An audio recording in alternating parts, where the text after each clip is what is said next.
ফরিদপুরি, আলহাজ খাজা মিরাজান মুজাদ্দিদি, আলহাজ খাজা মিরাজান মুজাদ্দিদি, খাজা মির্জা হাসান মুজাদ্দিদি, খাজা মির্জা হাসান মুজাদ্দিদি, মোহাম্মদ খাজা পরিবার, বিশেষ অতিথির আগমন, বিশেষ অতিথির আগমন, মেজুতা সাজানের আগমন, মেজুতা সাজানের আগমন, হে অতিথি হে মহান, হে অতিথি হে মহান, হে অতিথি হে মহান, মেজুতা সাজানের আগমন, বিশেষ অতিথির আগমন, বিশেষ অতিথির আগমন, হে অতিথি হে মহান, ওলামা ফ্রন্টের পক্ষ থেকে,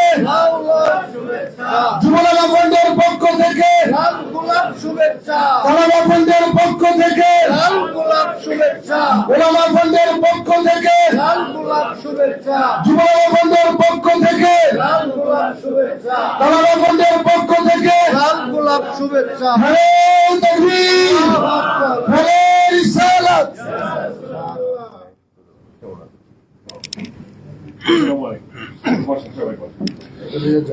সম্মানিত উপস্থিতি, আমাদের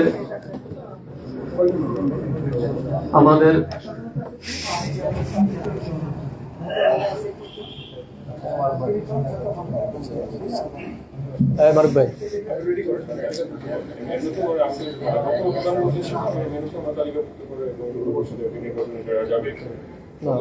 দাঁড়া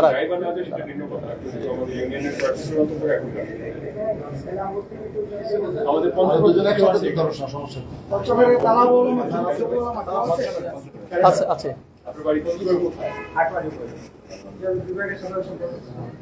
ওর বাড়ি পঞ্চগড় স্যার। না তারা না, আমরা সকলে বসি।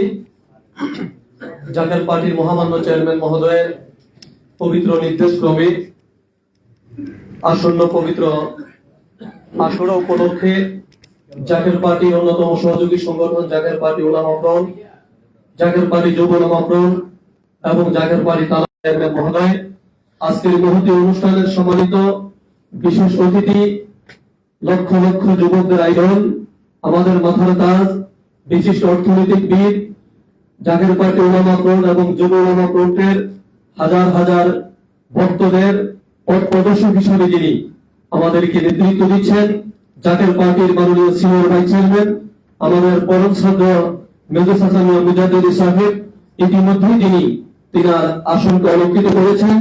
আমরা সকলের পক্ষ থেকে সমস্ত সম্মিলিত ভাবে তিনার পাক কদমে আমরা কদম বসে আরজ করি এবং তিনার পাক কদমে আমরা দয়া ভিক্ষা চাই।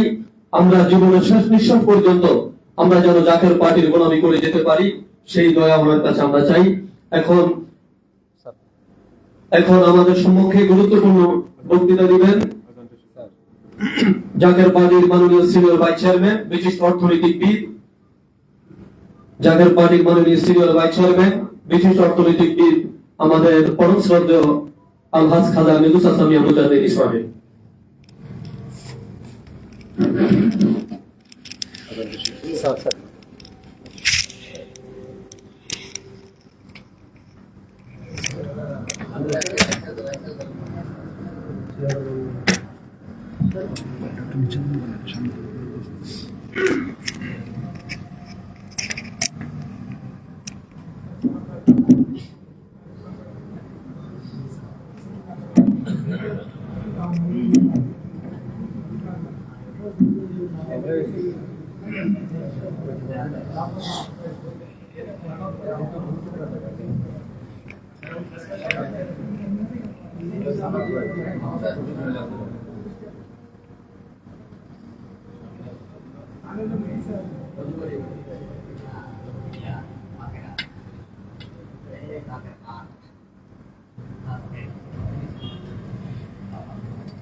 सब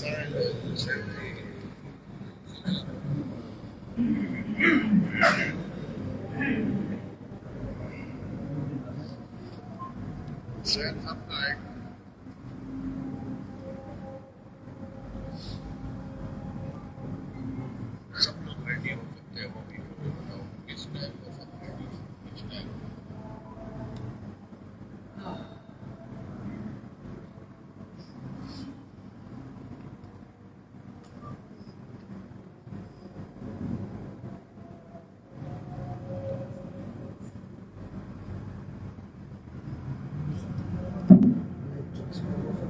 আজান আজান হচ্ছে চলছে, ঠিক আছে, সমস্যা নেই, সমস্যা নেই।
السلام عليك يا رسول الله، الصلاة والسلام عليك يا حبيب الله، الصلاة والسلام عليك يا شافع المسلمين، الصلاة والسلام عليك يا رحمة للعالمين، نحمده ونصلي على رسوله الكريم، أما بعد، أعوذ بالله من الشيطان الرجيم، بسم الله الرحمن الرحيم। সর্বপ্রথম কর্মসূচি আরোপ করছি জাতীয় পার্টির সম্মান প্রতিষ্ঠাতা বিশ্ব অধীনত শাসন ভারতে কর্মসূচি আরোপ করছি বিশ্ববিদ্যালয়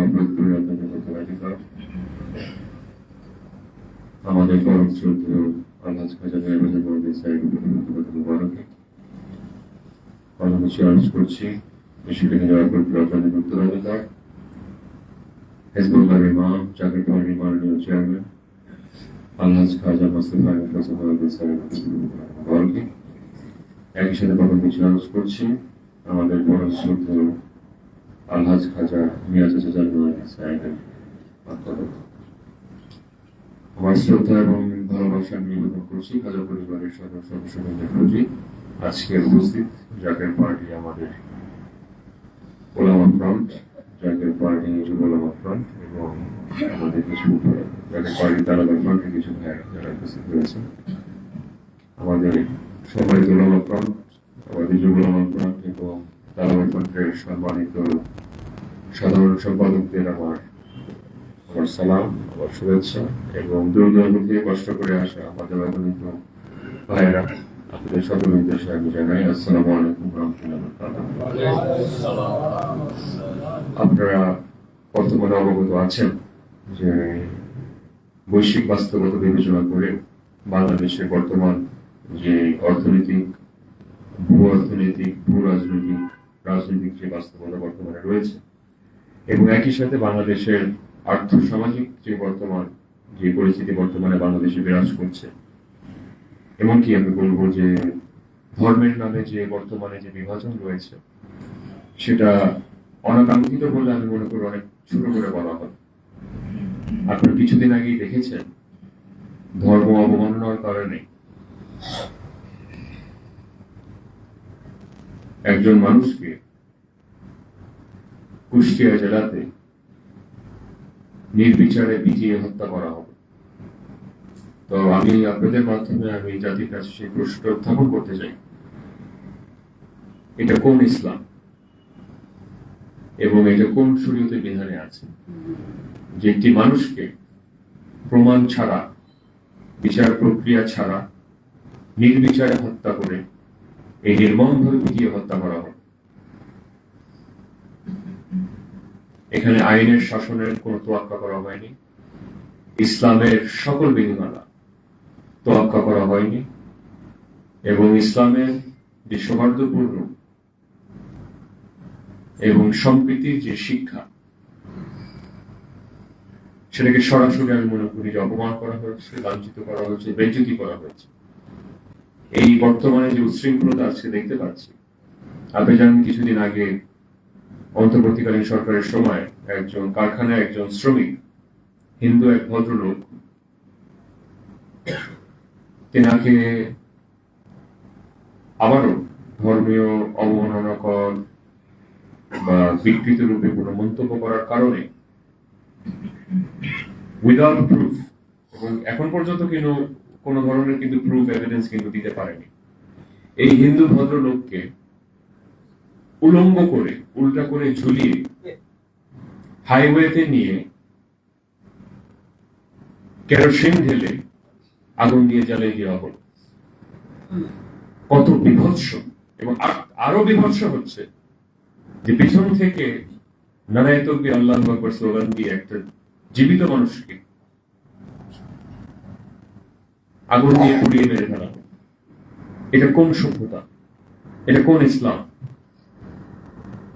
যেখানে মানবতা থাকতে পারে না, সেখানে ইসলামের কোনো স্থান নেই।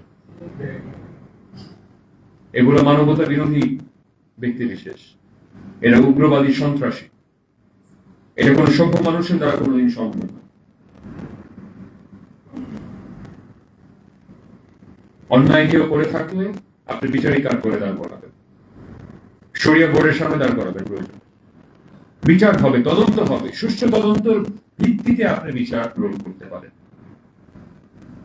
সর্বোচ্চ বিচার পর্যন্ত বাংলাদেশের আইনে প্রযোজ্য। কিছুদিন আগে একটা মেয়েকে দেখলেন, 7 বছর একটা মেয়ে, রামিসা নামে একটা মেয়ে, পল্লবীতে স্বামী স্ত্রী মিলে এই শিশু বাচ্চাটাকে প্রথমে ধর্ষণ করলো, স্ত্রীর সহযোগিতা স্বামী ধর্ষণ করলো, এবং ধর্ষণ করে সেখানে শেষ নাই, ডিক্যাপিটেশন যেটাকে বলে, গলা কেটে মাথা বালতিতে রেখে দিল। এই হচ্ছে বাংলাদেশের বর্তমানে আমাদের সামাজিক ধর্মীয় অবক্ষয়ের সমাজে সরাসরি আমাদের প্রতিফল। এবং সেই 10 দিনে প্রায় 15টি মানুষকে, শিশু বাচ্চাকে ধর্ষণ করা হয়েছে এবং ধর্ষণ করে হত্যা করা হয়েছে। কত দুর্ভাগ্যের একটা দেশ, কত মর্মান্তিক, কত বিভৎস একটি বাস্তবতা। আপনারা একটু বিবেচনা করে দেখেন। আপনাদের সবারই তো আমি জানি কম বেশি সবারই বোন আছে, সবারই মেয়ে আছে, সবারই মা আছে। কত বিভৎস একটি বাস্তবতায় বর্তমানে বাংলাদেশ অবতীর্ণ হয়েছে। কত বড় একটি কালো অন্ধকারে আমরা প্রকোষ্ঠে আমরা অবতীর্ণ হতে যাচ্ছি, সেটা আমাদের সকলকে, আমি মনে করি, আমাদের বিবেককে ত্বরান্বিত করা উচিত। কারণ এই দেশটা এরকম ছিল না। এই জন্মভূমি আমাদের সকলের জন্মভূমি, পবিত্র জন্মভূমি, আল্লাহর অলিগন্ধের জন্মভূমি। হযরত শের আলী গাজী রহমতুল্লাহ থেকে হযরত শাহজালাল রহমতুল্লাহ, হযরত শাহপরানের বাংলাদেশে, হযরত শাহ সুফি খাজা ইউনুস আলী রহমতুল্লাহ বাংলাদেশে, খাজা ইনায়েতপুরীর বাংলাদেশে, এবং সুলতানুল আউলিয়া জাকের পার্টির সুমহান প্রতিষ্ঠাতা বিশ্বরী খাজা ফরিদপুরীর বাংলাদেশে, এটা আমরা কোনোদিন হতে দিতে পারি না। এবং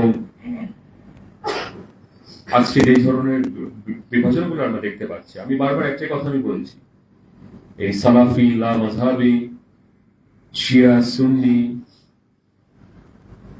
সুফি, এই ক্ষুদ্র ক্ষুদ্র বিভাজনের কারণে আজকে আমাদের ইসলামে যে ঐক্য থাকার কথা, আজকে সম্পূর্ণভাবে সেটি বিনষ্ট হয়ে যাচ্ছে।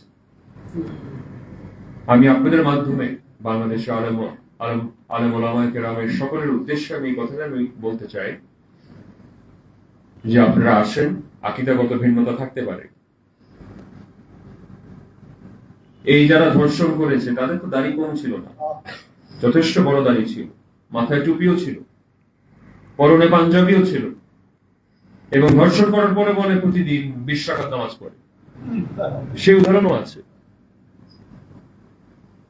তো এটা বললাম যে বাহ্যিক ইসলামে যে আমরা ধর্মটাকে যে বাহ্যিক পর্যায়ে নিয়ে গিয়েছি, ইসলাম তো মানুষের অন্তরে, আপনার নিয়তে।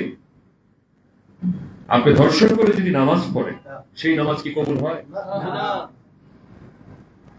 তো ইসলামের যে শাশ্বত মহিমাময় রূপ, ইসলামের যে তাসাউফের যে শিক্ষা, আপনার দেহ যদি দেহের ভিতরে যদি রূপ না থাকে, সেই দেহর তো কোনো মর্ম থাকে না। তেমনি ভাবে আপনি কোরআন হাদিসের যদি সঠিক বিশ্লেষণ আপনি তাসাউফের শিক্ষার মাধ্যমে যদি আপনি না করেন, সেখানে ইসলামের এই গভীরতা, এই তাত্ত্বিক দর্শন আপনি কোনোদিন উপলব্ধি করতে পারবেন না, কোনো মানুষ উপলব্ধি করতে পারবে না। এখন আমার দাড়ি কতটুকু বড় হলো, পাঞ্জাবি টাকলুর নিচে হলো নাকি উপরে উঠলো, এই +1 +1 -1 পয়েন্ট +3 পয়েন্ট, ইসলাম তো অ্যারিথমেটিক্স না, এটা তো জিওমেট্রি না, এটা তো ম্যাথমেটিক্স না। আপনার যদি স্পিরিচুয়ালিটি না থাকে, আধ্যাত্মিকতা যদি আপনি একদম সম্পূর্ণভাবে বিসর্জনই দিয়ে যান, শরীয়ত, হকিকত, মারিফত, তরিকত, প্রত্যেকটি স্তম্ভই গুরুত্বপূর্ণ। এবং একটা কথা আমি স্পষ্টভাবে বলতে চাই, জাকের পার্টি এবং জাকের পার্টির সকল নেতা কর্মী শরীয়ত অসম্মত কোনো কাজকে প্রশ্রয় দেয় না, এরকম কাজ কোনো কেউ করেও না। একদম স্পষ্টভাবে আমি লাউড এন্ড ক্লিয়ার আপনাদের সামনে আমি বলতে চাচ্ছি, শরীয়ত বিপরীত একটা কর্মকাণ্ড দেখা। এখন আমার শিশু বাচ্চাকে যদি আমি হাতে চুম্বন দেই, এটা কি শিরক হয়ে যায়?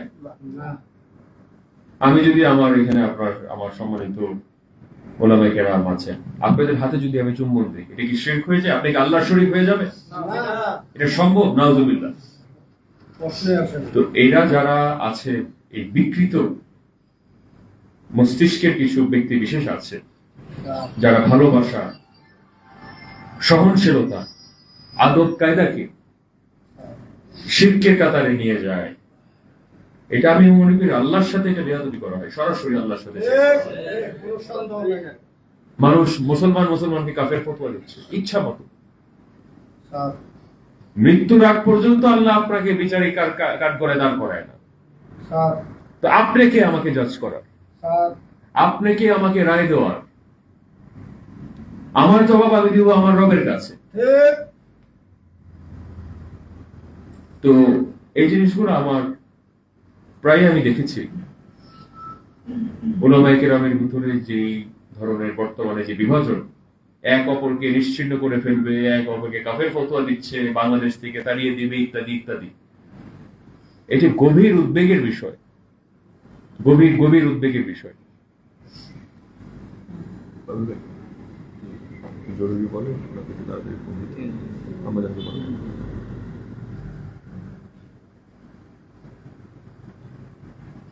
তো আমি আপনাদের, আমাদের আমাদেরকে আমি জোরালো ভাবে আমি অনুরোধ জানাচ্ছি, এই বাংলাদেশটা এবং দেশ, আমাদের জাতি সত্যিকার অর্থে একদম ধ্বংসের দ্বার প্রান্তে এসে পৌঁছেছে। সামাজিক অবক্ষয়, ধর্মীয় অঙ্গনে বিভাজন, একটা অভিভাবকহীন একটা রাষ্ট্রের যে বর্তমান যে অবকাঠামো, সেটা আপনার চিত্র একদম স্পষ্ট হয়ে দেখতে পাচ্ছেন। ব্যাংক লুট হচ্ছে, শেয়ার বাজার কেলেঙ্কারি হচ্ছে, টেন্ডার বাণিজ্য করা হচ্ছে, ভয়ঙ্কর ভাবে চাঁদাবাজি শুরু হয়েছে। এখন আমার প্রশ্ন হচ্ছে, যারা 55 বছরে দেশটার থেকে লুণ্ঠন করেছে, আমি ওই কিছুদিন আগে একটি গণমাধ্যমে কথা বলেছিলাম, আমি বলেছি এটা হচ্ছে ইস্ট ইন্ডিয়া কোম্পানি 2.0। ওই ব্রিটিশরা যারা আসছিল দেশটাকে লুট করার জন্য, এরা তো আসলে যায় নাই, তাদের উত্তরসূরিদেরকে রেখে গিয়েছে। তারা ইচ্ছা মতো জনসাধারণ থেকে লুট করে আর সব বিদেশে পাচার করে দেয়। এই ওয়েস্টার্ন যত দেশগুলো আছে সেখানে সব অর্থ তারা নিয়ে যায়। তো এরা কারা আমাদের তো চিহ্নিত করতে হবে। আমার কথার মধ্যে কোনো রাগ ঢাক নেই। আমি ওই যে একটা এমপি সিটের অপেক্ষাও নেই, মন্ত্রী পদমর্যাদা বা মন্ত্রিত্বের অপেক্ষাও নেই, আমি কোনো টেন্ডারের অপেক্ষাও নেই, আমার কোনো সরকারি কোনো কাজের সাথে আমার কোনো সম্পর্কিত নেই। আমি কে কি ভাবলো, কে কি বললো, আমি কিছু তোয়াক্কা করি না।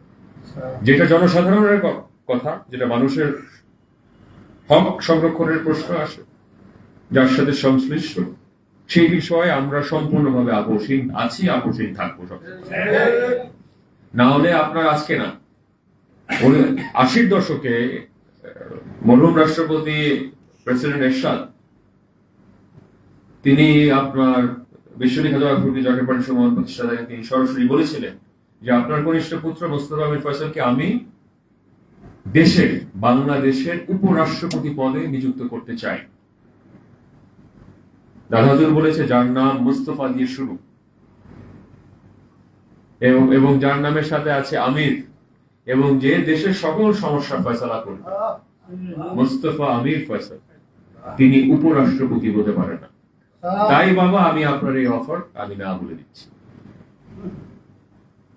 91 সাল থেকে এই যে 2026 সাল নির্বাচনে আপনি একটু খবর নিয়ে দেখেন না, কোন রাজনৈতিক, বৃহৎ রাজনৈতিক দল একটাও কি আমাদের মন্ত্রিত্ব অথবা সিটের কোন অফারের কমতি ছিল?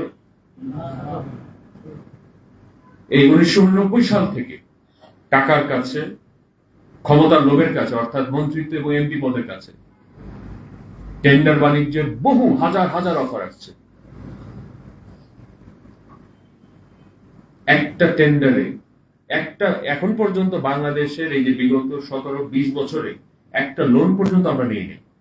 আমাকে একজন ব্যবসায়ী আমাকে সরাসরি বলেছে পার্সোনাল গ্যারান্টিতে 965 কোটি টাকা লোন স্যাংশন করে দিবে 7 দিনের মধ্যে। একটা টাকা নিয়ে নিই। নির্বাচনে যাওয়ার জন্য শত শত কোটি টাকা আমাদের অফার করা হয়েছে, নির্বাচন প্রত্যাখ্যান করেছি। একদিনে 17 ডিসেম্বর 2023 সালে দানবের চোখের দিকে তাকিয়ে আমরা নির্বাচন বর্জন করে বেরিয়ে এসেছি। কারোর সাথে তো আপোষ করি নাই। 14 সালে যখন আমাদের জন্য মন্ত্রিত্ব ছিল, 2টা মন্ত্রিত্ব, ভাইজানকে সমাজ কল্যাণ মন্ত্রী করবে, আমরা তো মন্ত্রিত্ব গ্রহণ করি নাই। কয়জন এই লোভ লালসা ঠেকাতে পারবে বলেন, দেখান না। এই টাকা, এই অর্থ, এই ক্ষমতা একমাত্র আপনার ভাইজানই বিসর্জন দিতে পারে, যে বিশ্ববিখ্যাত ফরিদপুরের আসল প্রতিচ্ছবি। তাই আমি আবার বলেছি, ক্ষমতার কাছে আমরা মাথা নত করব না। একদম স্পষ্ট কথা। কি করবে? উৎখাত করবে, উচ্ছেদ করবে, জেলে ভরবে, মেরে ফেলবে, কি করবে? যেতে তো হবেই একদিন। নো কম্প্রোমাইজ, এই বিষয়ে কোনো কম্প্রোমাইজ নেই, এবং তারা জানে, এখন আর চেষ্টাও করে না। তো যেটা মানুষের আমাদের উপরে বিশ্ববিখ্যাত যে মানে নির্দেশে এসেছে, যে কারণে যাকে পার্টি প্রতিষ্ঠিত করেছিলেন, আপনারা সরাসরি অডিও রেকর্ডিং শুনেছেন, দাদা হচ্ছে রেকর্ডিং, যেখানে তিনি বলেছিলেন আজ থেকে আরো 37 বছর আগে আমার কেবলাজান হুজুর অর্থাৎ খাজা ইনায়েতপুরী জাকের পার্টি প্রতিষ্ঠা করার জন্য আমাকে নির্দেশ দিয়ে গিয়েছিলেন, এবং ওনার শেষ ওরস শরীফে খাজা ইনায়েতপুরী বলেছিলেন জাকের পার্টি কি জয়, জাকের পার্টি কি জয়। এবং এই গোলাপ ফুল তো এমনি এমনি আসে নাই। এই লাল সবুজের গোলাপ ফুল দেখেন বাংলাদেশের পতাকার সাথে কি সুন্দরভাবে মিলে গেল। এই গোলাপ ফুল এসেছে বড় পীর আব্দুল কাদের জিলানী রহমতুল্লাহ আলাইহি তিনার অনুপ্রবেশ পথে, তিনার মাজারের অনুপ্রবেশ পথে, তিনার দরজাতে যদি দেখেন গেট পথে গোলাপ ফুল দিয়ে ভর্তি। এনায়তপুরে গেলেও দেখবেন গোলাপ ফুলের চিহ্ন আছে। তো গোলাপ ফুল কোথা থেকে আসলো? এই গোলাপ ফুলটা কোথা থেকে আসলো? এটা তো এমনি এমনি ভেসে আসে নাই, এটা সুচিন্তিত, সুপরিকল্পিত, এটা আল্লাহর ডিজাইন। এটাই শান্তির প্রতীক, আদর্শের প্রতীক, প্রেমের প্রতীক, ভালোবাসার প্রতীক, এটাই মানবতার প্রতীক, এটাই জাতীয় ঐক্যের প্রতীক। আমাদের এই 37 বছরে, দাদা হুজুরের 88 বছরে, এবং এই সিলসিলার প্রায় 500-550 বছরে দুর্নীতির একটা কালো দাগ দেখাতে পারবে? না। ভাইজান, আজকে প্রায় 65 বছর কোন দুর্নীতি, জালিয়াতি, ধর্ষণ, জমি দখল, কারো হক মেরে দেওয়া, ক্ষমতার অপব্যবহার একটা দৃষ্টান্ত দেখাতে পারবে? এমনকি কাউকে কটাক্ষ করে, অপমান করে, বেইজ্জতি করতে দেখতে একটা উদাহরণ দেখাতে পারবে?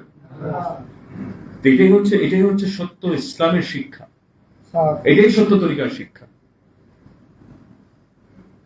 আমরা খাজা ফরিদপুরের কাছে আমরা বায়াত গ্রহণ করেছি। তোর জাত পাকের কসম খেয়ে বলতেছি, দয়াল নবী রাসূল পাক সাল্লাল্লাহু আলাইহি সাল্লামের সত্য তরিকার শেষ নিঃশ্বাস পর্যন্ত থাকবো না। আমরা ওয়াদাবদ্ধ, আমরা প্রতিশ্রুতিবদ্ধ, আমরা প্রতিজ্ঞাবদ্ধ আল্লাহর হাবিবের সাল্লাল্লাহু আলাইহি সাল্লামের সত্য তরিকা শেষ নিঃশ্বাস পর্যন্ত ছাড়বো না। এবং দাদা যেটাও বলেছেন যে তোর জাত পাকে কসম খেয়ে বলছি,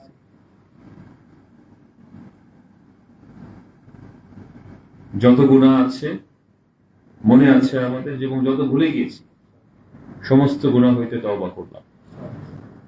লা ইলাহা ইল্লাল্লাহু মুহাম্মাদুর রাসূলুল্লাহ সাল্লাল্লাহু আলাইহি ওয়াসাল্লাম।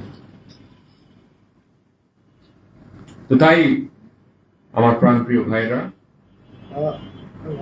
এই যাত্রা কিন্তু এখানে শেষ না, এটা শুরু। বিজয় তখনই হবে যেই দিন আল্লাহর দাদাজুর যে কথাটা আমাদের বলে দিয়ে গেছে, বিজয় তখনই আসবে যেদিন ফকির মানুষ আল্লাহর সিংহাসনে বসবে। তাছাড়া এই দেশে শান্তি আসা, কাগজ কলম আছে, আমি বনসই করব, আমি এখানে দাঁড়ায় আপনাদের সাক্ষী রেখে আমি বনসই করব, এই দেশের শান্তি শৃঙ্খলা আল্লাহর ওলিগণ এবং আল্লাহর ওলিগণদের দল, এই সত্যের দল ছাড়া এই দেশে কোশ্চিন কালো শান্তি আসা সম্ভব। আমি গ্যারান্টি দিব, এই জমির উপরে রেখে আমি গ্যারান্টি দিব, এটা সম্ভব না। কারণ যা দেখেছি, টেকনাফ থেকে তেতুলিয়া, রূপসা থেকে পাকুড়িয়া, প্রত্যেকটি এলাকায় পচে গিয়েছে। এখন লাশ পচে দুর্গন্ধ যেভাবে বের হয়, সমাজ পচে আজকে দুর্গন্ধ বের হচ্ছে। প্রতিটি খাতে খাতে দুর্নীতি, মানুষ মাদকাসক্ত, দুর্নীতিগ্রস্ত, বিবেক বলে কিছু নাই, মনুষ্যত্ববোধ বলে কিছু নাই, মানবতা বলে কিছু নাই। কত বড় দুর্ভাগ্য, আমাদের এত বড় একটা সম্ভাবনাময় দেশ ছিল, সেই দেশটাকে কিভাবে কলুষিত করা হলো, গলা টিপে এর ভবিষ্যৎ হত্যা করা হয়েছিল। আমি একটা কথা আবারও বলছি, যেটা আমি গণমাধ্যমের সামনে একদম উন্মুক্ত স্থানে আমি বলেছি, যারা 55 বছরে দেশটাকে লুটে পুটে খেয়েছে, যারা 55 বছরে ব্যর্থ হয়েছে, তারা 56 বছরে যে সফল হবে, 57 বছরে যে সফল হবে, 58 বছরে যে সফল হবে। আপনি 55 বছরে ফেল করেছেন, ধারাবাহিক ফেলিয়ার। সিঙ্গাপুর 1971 সালে আমাদের অনেক পিছনে ছিল, ছোট্ট একটা দ্বীপ রাষ্ট্র, দুর্ভিক্ষ, ফ্যামিন, চাকরি নাই, ভবিষ্যৎ নাই। মালয়েশিয়া, এদেরকে বলতো ব্রিটিশরা দ্য লেজি মালয়েজ। দারিদ্রতার হার আপনার 40 ভাগ 50 ভাগের ঊর্ধ্বে ছিল। অনুন্নত দেশের কাতারে ছিল মালয়েশিয়া 1980 সাল পর্যন্ত। ডক্টর মাহাথির মোহাম্মদ দায়িত্ব নেওয়ার আগ পর্যন্ত বিভৎস অবস্থা ছিল মালয়েশিয়া। আজকে সেই মালয়েশিয়া কোথায় গেছে? সেই থাইল্যান্ড কোথায় গিয়েছে? সেই আজকে ভিয়েতনামের কথা চিন্তা করে দেখেন। এই কথাটা আমি বারবার বলি এই কারণে, কারণ 10টা বছর আগেও ভিয়েতনাম আমাদের কত পিছনে ছিল, আজকে আমাদের ছাড়িয়ে গেছে। চায়নার কথা বললাম না, কারণ এটা আমি মনে করি এটা নাম উচ্চারণ করে আমাদের আসলে লজ্জায়, মানে আমাদের যারা নেতৃস্থানীয় পর্যায়ে যারা রয়েছে, যারা দেশ নেতৃত্ব দিয়েছে, তাদের আসলে চেহারা দেখানোর কোনো অধিকার থাকে না। এখানে প্রায় আপনার 80 কোটি মানুষকে বিগত 20 বছরে দারিদ্রতার সীমা নিজের থেকে বের করে আনছে। আজকে বাংলাদেশে 55 বছর পরে এই 20 কোটি মানুষের দেশে 12 কোটি মানুষ আপনার দারিদ্রতার সীমার নিচে। এটা কোন দেশ? আপনার কি মনে হয় যে এই দেশে অর্থ নাই? অর্থের কি অপর্যাপ্ততা আছে? এই স্বাস্থ্য খাতে ৬৯,০০০ কোটি টাকা। আমি যখন সোহরাওয়ার্দী উদ্যানে বলেছিলাম একটা কথা, যে আমাদের এমপি মন্ত্রী এবং আত্মীয় স্বজনদের বলেন যে চিকিৎসা বাধ্যতামূলক, বাংলাদেশে চিকিৎসা নিতে হবে বাধ্যতামূলক করে দেয়, স্বাস্থ্য খাতে দেখবে রাতারাতি পরিবর্তন হবে। আপনি শিক্ষা খাতে একই জিনিস প্রযোজ্য করেন, সব খাতে একই আইনি বিধান আপনি প্রয়োগ করেন। এই দেশে দুর্নীতি থাকতে পারে না যদি সৎ মানুষ, ভালো মানুষের নেতৃত্বে দ্বারা পরিচালিত হয় দেশটা। দুর্নীতি আমরা যদি কোনোদিন দায়িত্ব পাই, এখন আপনি কাকে বিশ্বাস করবেন? যারা 55 বছর ইতিহাস আছে আপনার দুর্নীতি, লুপ্তরাজের, দুর্বৃত্তায়নের, নাকি যারা অ্যাকচুয়ালি দেশের ইতিহাসে, খালি বাংলাদেশের ইতিহাসে, তার আগেও এই 700 বছর ইতিহাসে কলঙ্কের কোনো এক পরিমাণ, চুল পরিমাণ কোনো কালো দাগ নেই? আপনি কাদের প্রতি রায় দিবেন? হ্যাঁ, আমাদেরকে ঢেকে রাখা হয়েছে, নানা ধরনের উপাধি দেওয়া হয়, কিন্তু সত্যকে কতদিন ঢেকে রাখবে? এটা সম্ভব না। সময় মতো যেদিন জোয়ার উঠবে, আকাশে বাতাসে সত্যের আওয়াজে আপনার প্রকম্পিত হবে পুরো বাংলাদেশ। দাদা হুজুর বলেছিলেন, জাকের পার্টির মহান প্রতিষ্ঠাতা, তিনি বলেছিলেন যে বাংলাদেশে বাবা নেতা শূন্য হবে এবং বাংলাদেশে জাকের পার্টি বাদে কোনো পার্টি থাকবে না। মানুষ তোমাদের ডেকে নিয়ে ক্ষমতায় বসানোর দাদা হুজুরের কথা। এবং দাদা হুজুর আরেকটা নসিহত করেছিলেন যে বাবা, মাইলের পর মাইল হাঁটবা, মানুষ খুঁজে পাবা না। আজকে আমাদের দেশটা তো ভয়ঙ্কর ভাবে ঘনবসতিপূর্ণ। হাঁটতে গেলেও গ্রামে কাঁধে কাঁধে বাড়ি খায়, কিন্তু মানুষ কিন্তু খুঁজে পাওয়া যায় না। ভালো করে চিন্তা করে দেখেন, এই যে মনুষ্যত্ববোধের অবক্ষয়, একটা কুকুরও, এই যে রমিসা মেয়েটাকে যে ধর্ষণ করে মাথা কেটে গলা কেটে ফেলে দিল, একটা কুকুরও তার কুকুরের সাথে এই ধরনের আচরণ করে না। এটা মানুষ নামে জানোয়াররা যারা মানুষের সাথে আচরণ করে। এই হচ্ছে বাংলাদেশের অবস্থা, আপনি অস্বীকার করতে পারবেন না। বড় বড় কথা বলে সবাই, বড় আমাদের রাজনৈতিক নেতারা তো হচ্ছে একদম মানে প্রফেশনাল কন আর্টিস্ট, এরা প্রফেশনাল অ্যাক্টর। বাংলাদেশে এদের রাজনীতি পেশা ছেড়ে দিলে তাদের অনেক উজ্জ্বল ভবিষ্যৎ রয়েছে। আপনার অ্যাক্টিং এ উজ্জ্বল ভবিষ্যৎ রয়েছে তাদের। যে ধরনের মিথ্যা প্রতারণামূলক প্রতিশ্রুতি দেওয়া হয়েছে বিগত 55 বছরে, আজকে কল্পনা করলে আমার মনে হয় এই দেশটা আজকে কোথায় থাকতে পারে। এই 15 বছরে আপনার 4 লাখ না 5 লাখ না 6 লাখ কোটি টাকা দেশ থেকে নাই করে ফেলেছে। অথচ আমাদের দেশের মানুষ, আপনাদের এলাকার মানুষ 2 বেলা ঠিক করে খেতে পারে না। আপনাদের প্রতিবেশীদের অবস্থা চিন্তা করে দেখেন। এই 14,50,00,000 ব্যাংক অ্যাকাউন্ট রয়েছে, এর ভিতরে 9 কোটি ব্যাংক অ্যাকাউন্টে আমানত আছে মাত্র 5,000 টাকা। এটা তো দেশ না, এটা সম্পূর্ণ ব্যর্থ রাষ্ট্র।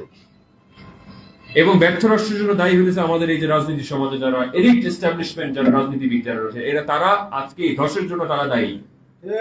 শেয়ার বাজার শেষ, ব্যাংকিং খাত শেষ,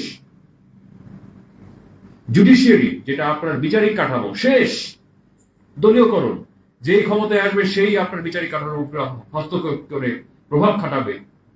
এখানে আপনি কিসের সুশাসন পাবেন? কোথা থেকে সুশাসন হবে? কার থেকে আপনি বিচার চাচ্ছেন? যারা অন্যায় করবে তাদের কাছে আপনি বিচারের জন্য দাবিদার হবেন, সেখানে আপনি কি ন্যায় বিচার পাবেন? এটা সম্ভব? যারা দুর্নীতি করে তাদের থেকে আপনি অর্থের বন্টন সুনিশ্চিত করবেন, এটা বিশ্বাসযোগ্য? তো তাই আমার প্রাণের ভাইয়েরা, আপনাদের কাছে আমার বিনীতভাবে অনুরোধ, কারো ভাই হিসাবে, কারো সন্তান হিসাবে, যে দেখেন এই দেশটা আমাদের সকলের, এবং আমাদের যে ইমানি কর্তব্য, আমারও যে 5 বছর পরে বা 5 মিনিট পরে চলে যেতে হবে না সেটা তো আমি জানি না, কোনো নিশ্চয়তা নেই, কিন্তু মৃত্যুর স্বাদ সবার পেতে হবে। মৃত্যুর স্বাদ সবারই পেতে হবে। দৈনন্দিন জীবনে আপনাদের নানা ধরনের ঝামেলা থাকতে পারে, দৈনন্দিন জীবনে আর্থিক, আর্থসামাজিক নানা ধরনের সমস্যা থাকতে পারে, পারিবারিক অনেক সমস্যা থাকতে পারে দৈনন্দিন জীবনে। কিন্তু একটা কথা আমি আপনাদেরকে বলবো, জাকের পার্টির সুমহান প্রতিষ্ঠাতা, তিনি এই পার্টিকে নিজে প্রতিষ্ঠিত করেছেন, নিজে ঘোষণা দিয়েছিলেন, ফলক উন্মোচন করেছিলেন। আল্লাহর এই মহান ওলি, তিনি কি অরাজনৈতিক ছিলেন?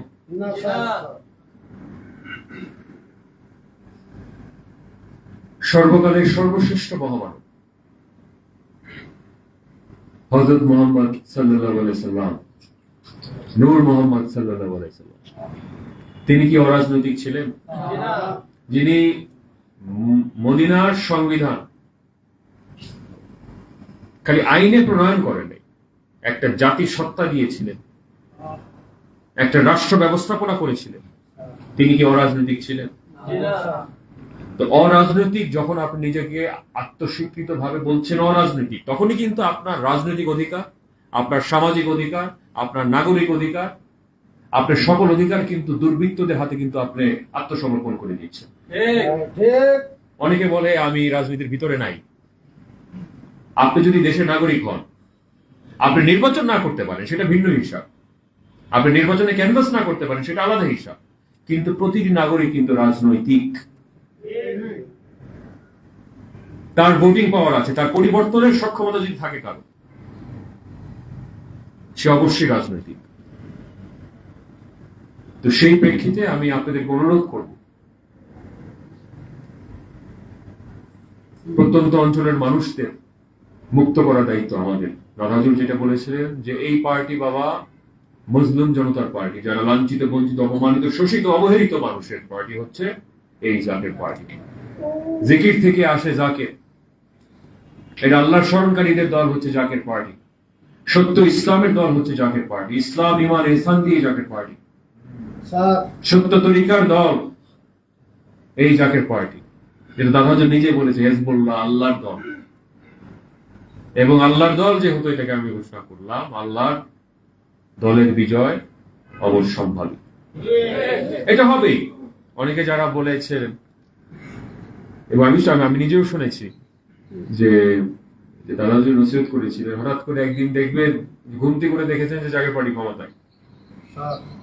এখন যারা আমাদের সংগ্রামের সাথে ধরেন কোনো কারণে, ক্ষমতার লোভে হোক বা অর্থের প্রলোভনে হোক, যারা আমাদের দলের সাথে আজকে নাই, বড় বড় দলের, এটা তো সাময়িক, সাময়িক কিছু সুবিধা। আজকে ধরেন যারা বিগত ক্ষমতাসীনদের সাথে ওতপ্রোতভাবে জড়িত ছিল, আজকে তারা তো ক্ষমা চেয়ে আশ্রয় নেওয়ার চেষ্টা করে। এখন আমি তো ক্ষমা করার কেউ না, আমি ক্ষমা করার কেউ না, আমি কাউকে বিচারও করার আমি কেউ না। এই জাকের পার্টি সবার জন্য উন্মুক্ত, এটাই সত্যের পথ, এটাই একমাত্র আস্থা। সত্যিকার অর্থে দেশের একটা উন্মুক্ত আশ্রয়স্থল হচ্ছে একমাত্র হচ্ছে জাকের পার্টি। আপনি অন্য দল করে দুর্নীতি করতেন, চাঁদাবাজি করতেন, টেন্ডার বাণিজ্য করতেন, টাকা বানাইতেন, কিন্তু সেই টাকার মর্ম থাকতো না। যখন ভাই বোন জেলে ধরে নিয়ে যাইত, যখন আপনার বাসা বাড়ি পুড়িয়ে দিত, সেই অর্থের তো কোনো মর্ম থাকে না। আমাদের একজন বড় নেতা আকীদাগত ভাবে, আর বলছি না কিছু, দাড়ি জুব্বা সবই তো ছিল, টুপি ছিল, বড় দাড়ি ছিল, দেখলে মনে হইতো যেদিন পলানোর চেষ্টা করে প্রায় মনে হয় 12টা পাসপোর্ট হাতে ছিল, এবং কত 1.5 লাখ না 2 লাখ কোটি টাকার মালিক। এখন ওনার পাসপোর্ট বাঁচাইছে না টাকা বাঁচাইছে ওনাকে, না দল বাঁচাইছে? সিদ্ধান্ত আপনাদের। আমি কি আজানের দাওয়াত তো মুয়াজ্জিন দিবে, নামাজ আপনি পড়বেন নাকি পড়বেন এটা আপনার ব্যাপার। আমাদেরকে যে সত্যের দাওয়াত দিয়ে বলেছে দেশের মানুষের জনগণের কাছে যেতে, সেই দাওয়াত আমরা পৌঁছে দিচ্ছি। আমি কান ধরে তো কাউকে বলতে পারিনি এসে নামাজ পড়ো, আমরা এখানে দাওয়াত দিব, আমি দাওয়াত পৌঁছাবো। It is your decision. আপনি কি এসে নামাজ পড়বেন নাকি পড়বেন না, সত্যের কোনটা সত্য আপনি এখন বিবেচনা বোধ আমাদের সবারই আছে কম বেশি, এবং আমাদের সেখানে দায়িত্ব নিতে হবে। আপনি যদি নিজ চোখে অন্যায় দেখেন এবং আপনি কিছু না করেন, সেটা কিন্তু অন্যায়কে প্রশ্রয় দেওয়া হয়। আপনি কিছু অন্যায় দেখে যদি আপনি কিছু না বলেন, সেটাও কিন্তু অন্যায়কে প্রশ্রয় দেওয়া হয়। এর জন্যই বিশ্বনবী হযরত ফরিদপুরি জাকের পার্টিকে প্রতিষ্ঠিত করেছিলেন এবং বলেছিলেন যে প্রকৃত মদিনার সনদ, সত্য তরিকা একমাত্র জাকের পার্টি দ্বারা বাংলাদেশে প্রতিষ্ঠিত করা সম্ভব। তো আল্লাহর হাবিবের যারা আশেকান যারা রয়েছে, আশিকে রসুল যারা রয়েছে, তাদের প্রতি আমি বিনীতভাবে অনুরোধ করছি, আল্লাহ প্রেমিক, রসুল প্রেমিক এবং উলিয়া প্রেমিক তাদের দল এই জাকের পার্টি 1989 সালে প্রতিষ্ঠিত, এই দলে আপনারা যোগদান করেন। আপনারা আলেম ওলামাদেরকে বুঝান, তাদেরকে আমাদের দাওয়াত পৌঁছান।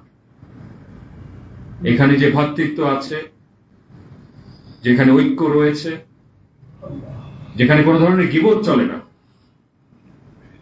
আজকে কোন রাজনৈতিক দলের ব্যাপারে অপমান, কটাক্ষ, গালাগালি করতে দেখেছেন আমাদের? কাউকে ছোট করতে দেখেছেন? সেই চর্চা আমরা কোনোদিন করি না। আমরা সত্যিকার অর্থে একটি সমৃদ্ধশালী, একটি আদর্শিক, একটি মানবিক এবং মদিনার ইসলামের আলোকে একটি আধুনিক রাষ্ট্র এবং একটি আধুনিক সমাজ ব্যবস্থা আমরা গড়ে তুলতে চাই। প্রযুক্তিতে কোনো ছাড় থাকবে না। প্রযুক্তিতে আমাদের শীর্ষ দেশের শীর্ষ পর্যায়ে চাইনিজ এবং আমেরিকানদের সাথে যাতে আমরা প্রতিযোগিতা করতে পারি, সেইভাবে আমাদের উদ্ভাবনীয় চিন্তা চেতনা। কিন্তু ধর্মীয় বিষয়ে কোন ধরনের কম্প্রোমাইজ থাকবে না। এবং ইসলামে কিন্তু নারীদের অধিকার কিন্তু অনেকভাবে, এটা আমি অনেকভাবে দেখেছি যে বাংলাদেশে অনেক আলেম ওলামাকে আমি দেখেছি এখানে একটা বিতর্ক সৃষ্টি করতে। ইসলামে একদম সরাসরি আমাদের মা বোনরা তো আমাদের রানী, তাদেরকে সেই সম্মান দিয়েছে। আপনি কুইন এলিজাবেথ, যে প্রয়াত কুইন এলিজাবেথ, ওনার কিন্তু হাত করে আপনি হ্যান্ডশেক করে স্পর্শ করতে পারবেন না, আউট অফ রেসপেক্ট। একইভাবে আমাদের মা বোনদের কিন্তু এই সম্মান, এই মর্যাদা দিয়েছে, প্রত্যেকটি মা বোনকে। এইটাই ইসলাম। তো যারা ইসলামকে এইভাবে মানে বন্দিশালা হিসাবে উপস্থাপনা করতে চায়, এরা কাদের এজেন্ট আপনারা তো ভালো করেই কম বেশি জানেন। এখন যে একটা ওয়েভ আসছে, একটা তত্ত্বের একটা ওয়েভ উপমহাদেশে এসেছে, আপনার হঠাৎ করে আপনারা দেখলেন যে মাজারগুলোর উপরে হামলা করা হচ্ছে। এটা না বলে পারলাম না। আল্লাহর ওলিদের সাথে বেয়াদবি করলে মোগল সম্রাট আকবরও পর্যন্ত পড়ে গিয়েছে, মাথার উপরে বাস করে মৃত্যুবরণ করতে হয়েছে। আর তোমরা 2 দিনের চুনোপুটি উপরের মহাপরিকল্পনাকারীর কাছে তোমরা তো তুচ্ছ করার। এটা ক্ষুদ্র ব্যাপার। এই যে লাফালাফি যারা করছে, নারায়ে তাকবীর আল্লাহু আকবার দিয়ে বট গাছ দেখে জবাই দেয়, এগুলো কি? একদিকে মন্দির পাহারা দেয় আর একদিকে দেখে মাজার পুড়ে। এটা হিপোক্রেসি, ভণ্ডামি যাকে বলে। ওপেন কথা। এটা কিরকম কথা? যেখানে আল্লাহর ওলিগণ শায়িত, সেখানে যদি কোনো আশেক, সেখানে যদি কোনো ভক্ত যে কোনো শরীয়ত অসম্মত কোনো কাজ করে থাকে, এখানে যে শায়িত আছে নাকি তার দোষ? আর যারা শরীয়ত অসম্মত কাজ করছে, তারা কি আসলেই তার মুরিদ নাকি, সেটা আপনি কিভাবে বিবেচনা করলেন? সেটা তো ভিন্ন দলের, ভিন্ন আকীদারও লোক হতে পারে, বিভাজন সৃষ্টি করতে পারে। সেটা আপনি কি করে নির্ধারণ করলেন? আমাদের কোনো গান বাজনার কিন্তু কোনো চর্চা নেই, কিন্তু অনেকে ধরে নেয় যে আমরা বলে গান বাজনা, তবলা বাজাই। আমার কিন্তু আমি কয়েকটা ভাষা কথা বলতে পারি, ইংরেজি, বাংলা তো অবশ্যই স্বাভাবিকভাবে আমরা, আপনি জানেন আমি পারি। আমি আরবিতে পড়তে পারি, আমি কম বেশি লিখতেও পারি, আমি স্প্যানিশে কিন্তু লিখতেও পারি এবং বলতেও পারি, আমি ফ্রেঞ্চ বলতে পারি। কিন্তু একটা স্কিল আমার নাই, আমার কিন্তু মিউজিক্যাল স্কিল নাই। কিন্তু আমাদের উপাধি দিয়ে যে আমরা বলে গান বাজনা, তবলা ইত্যাদি, হারমোনিয়াম সবকিছু বলে বাজে, মানে এগুলো তো সরাসরি মিথ্যাচার। আপনাদের তো এই জিনিসগুলো বলতে হবে, কারণ আমরা জিনিসগুলো ফেস করি সবসময়। এই তোমাদের ইসলাম, এটা তো ইসলাম না। আরে এক আল্লাহ বিশ্বাস করি, এক রসুলে বিশ্বাস করি, 5 ওয়াক্ত নামাজ পড়ি, রোজা রাখি, যাকাত দেই, তোমরা আমাদের অমুসলিম বলার কি? মানে প্রথম এই জিনিসগুলো আসলে মাথায় আসতো না। কেউ যে এক মানুষকে, একজন মুসলমান আর এক মুসলমানকে যে অমুসলিম বলতে পারে, এটাও তো একটা বিরাট বড় গুনাহ। এটা নির্ধারণ করবে আল্লাহ রাব্বুল আলামিন, তুমি কি?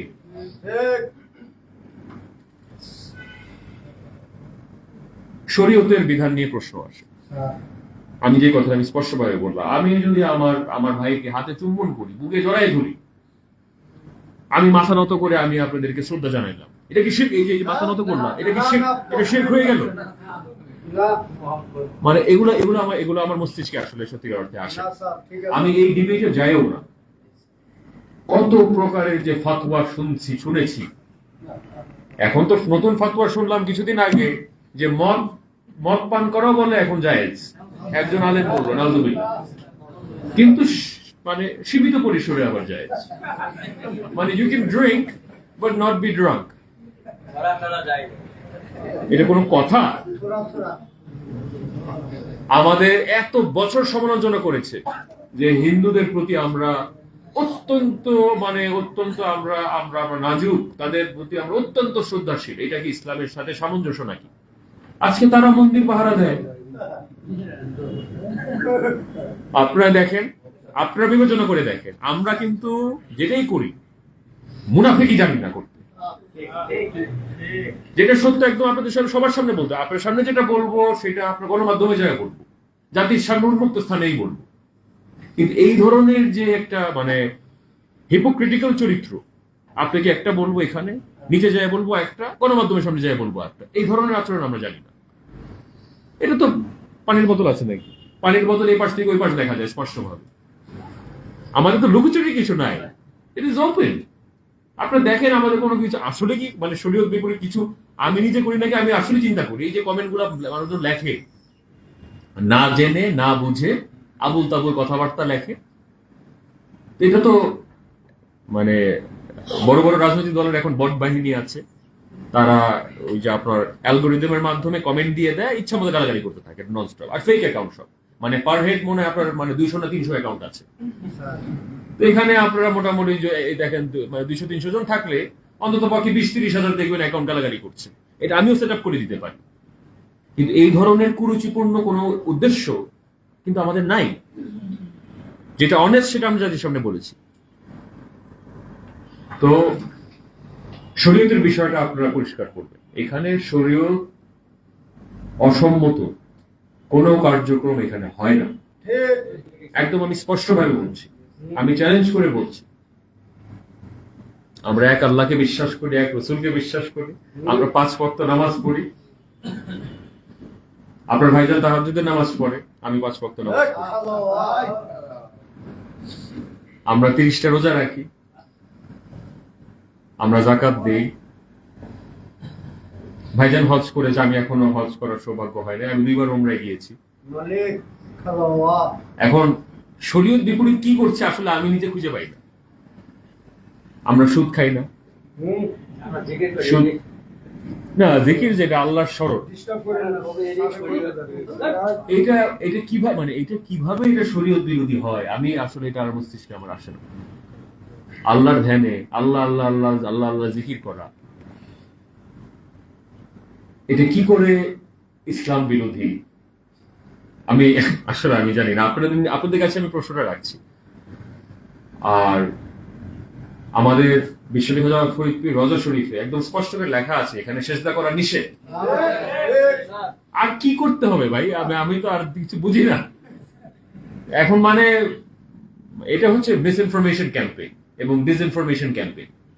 তারা আপনি যতই করে ভুল তথ্য দিয়ে যখন কিছু না খুঁজে পাবে তখন ভুল তথ্য তৈরি করে আপনাকে সমালোচনা করবে। এটা স্বাভাবিকভাবে, আমরা তো একদম মানে আকাশ থেকে ভেসে এসে মানে মানে জুড়ে বসি নাই, আমাদের যেগুলো বুঝি আমরা জানি। এগুলো আমরা ওইভাবে কিন্তু মানে অত তোয়াক্কাও করি না। আমাদের বৃহৎ শক্তি আছে বাংলাদেশে, যে পরিমাণ শক্তি আমাদের আছে আপনি বাংলাদেশে 4টা রাজনৈতিক দলেরও সেই শক্তি নাই। হয়তো আপনার 2টা রাজনৈতিক দলের আছে, কিন্তু এটা টাকা পয়সা দিয়ে টাকাটা সরাই নিয়ে যান, এই এই আপনার রাষ্ট্রীয় সংস্থাগুলোকে সরাই নিয়ে যান, দুর্দিন দিয়ে খুঁজে পাবেন। এই কিছুদিন আগে যারা ক্ষমতায় ছিল, কয় লাখ কোটি টাকা চিন্তা করেন, এক ব্যক্তি যদি 5 লাখ কোটি টাকা নেয়, 5 লাখ কোটি টাকা, 5 লাখে কয়টা শূন্য আছে জানেন? 5টা। আর কোটিতে কয়টা শূন্য জানেন? 60টা। 5 আর 7 কত হয়? 12টা। মানে 5-এর পরে 12টা শূন্য, সেটা হচ্ছে 5 লাখ কোটি। আমি তো বললি এটা তো লিখতেও তো কষ্ট হয়, আমি কেমনে বুঝাবো?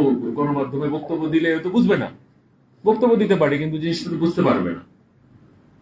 একজন ব্যক্তি দেখি 5 লাখ কোটি টাকা নিয়ে চলে গেছে উইথ ইনডেমনিটি।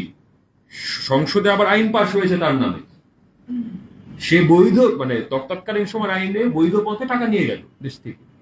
এর ইস্ট ইন্ডিয়া কোম্পানি 2.0 না কি? মানে আমি রিপোর্টগুলো তো আমি নিজে দেখি। আপনি দেখবেন সৌরদ্বীপ উদ্যানে 25শে আগস্ট 2023 সালে সৌরদ্বীপ উদ্যানে আমাদের 3য় জাতীয় কাউন্সিল, আমি কিন্তু বলেছিলাম অলিগার্কদের হাতে দেশ নিরাপদ নয়। এই দেশে এক দেশে 2 অর্থনীতি। আইয়ুব খানের আমলে তো এই 22 পরিবারের বিপক্ষে সংগ্রামটা হইল। আজকে কি আছে? এই বনানী, গুলশান, বাড়িধারা, আপনার মতিঝিল, ধানমন্ডি থানা, এই 692টা থানার ভিতরে যদি 6টা থানা বাদ দেন, তখন একটা মাথা পিছু আয়ের একটা হিসাব করে দেখেন না কত হয়। এটা করতে বলে, আমি অনেকে বলি, সরকারে যারা আছে আমি বলি, সাহস পাই না। আমাদের তো অনেক উন্নয়ন হয়েছে, এই করেছি, ব্রিজ, রোড, ব্রিজ, কালভার্ট, যত প্রকল্প তত দুর্নীতি। আর টাকা ছাপাইয়া এই যে নতুন একটা প্রকল্প নেওয়া হয়েছে, যে আমরা টাকা ছাপিয়ে আপনাকে 5,000 দিব, আপনাকে 10,000 দিব, আপনাকে পিছনে টাকা ছাপিয়ে 5 লাখ টাকা দিব। টাকা ছাপায় যদি টাকা দিয়েও থাকি, টাকারই তো মূল্য থাকবে না। স্বাভাবিকভাবে আপনি নর্মাল লজিক চিন্তা করেন, এখানে যদি একটা গোলাপ ফুল থাকে, এখানে একটাই গোলাপ ফুল, এটা যে কিনতে পারবে এটা দাম কিন্তু থাকবে, এটা ভালো মূল্যবান দাম থাকবে। এখন এখানে যদি 5,000 গোলাপ ফুল থাকে, সেই গোলাপের দাম তো সেই দাম থাকবে না। টাকার ব্যাপারে কিন্তু এটা তো একটা কাগজ, আর এখন কাগজটা কিছুদিন পর টিস্যু পেপারের চেয়ে মূল্য কম থাকবে। আমার কথাটা মনে রাখেন।